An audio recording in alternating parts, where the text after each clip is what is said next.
صباح الفل عليكم مطعم شوية سمك. بصوا يا جماعة، أنا جاي أوريكم النهاردة الفرق بين سمكتين مهمين جدا، التبارة والبوري. بص كده، لو احنا شلنا دي ووريتك دي كده لوحدها، تمام؟ دي إيه؟ بص كده أهي أهي، لو أنت شفتها كده لوحدها هتقول طبعا بوري، تمام؟ لكن بص بقى كده، دي يا باشا مش بوري، ده نوع اسمه تبارة وده بوري، تمام؟ بص أهو.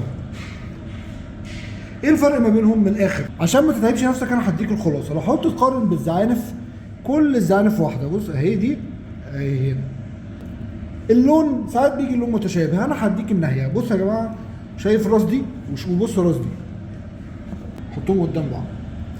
بص فرق الراس. بص دي راسها من هنا تحس انها مدوره، تمام؟ فيها دوران. بص دي راسها مبططه، تحس كده اكن حد داس عليها. بص لما اقربهم لك قدام بعض اهو، دي مدوره ودي مبططه. بص هوريها لك اكتر. بص دي كده تحس اكن حد داس على راسها. بص اكن راسها مبططه. بص اهي مبوس عامل كده زي السهم. لكن بص دي في دوران هنا. بص راسها مدوره، راسها مبططه، راسها مدوره، راسها مبططه. طيب ايه الفرق ما بينهم؟ طبعا البوري بيبقى جوده اعلى وسعره اعلى بكتير. احنا مش ضد دي، مزارع على فكره ودي مزارع، يعني السمكتين دول مزارع، بس دي اغلى من دي بكتير قوي.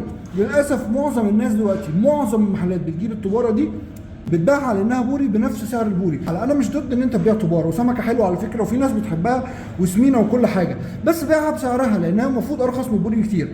خد بقى المفاجاه الثانيه، التباره دي هي شبه البوري، بس هي شبه سمكه اكتر اسمها الهليلي او الاصفر ودنه. ليه؟ عشان الهليلي برضو راسها مدببه من هنا بالظبط زي التباره، وعشان كده اسمها بالانجليزي فلات هيد مولت. فلات هيد يعني الراس الفلات، عشان هي راسها فلات فاسمها فلات هيد مولت.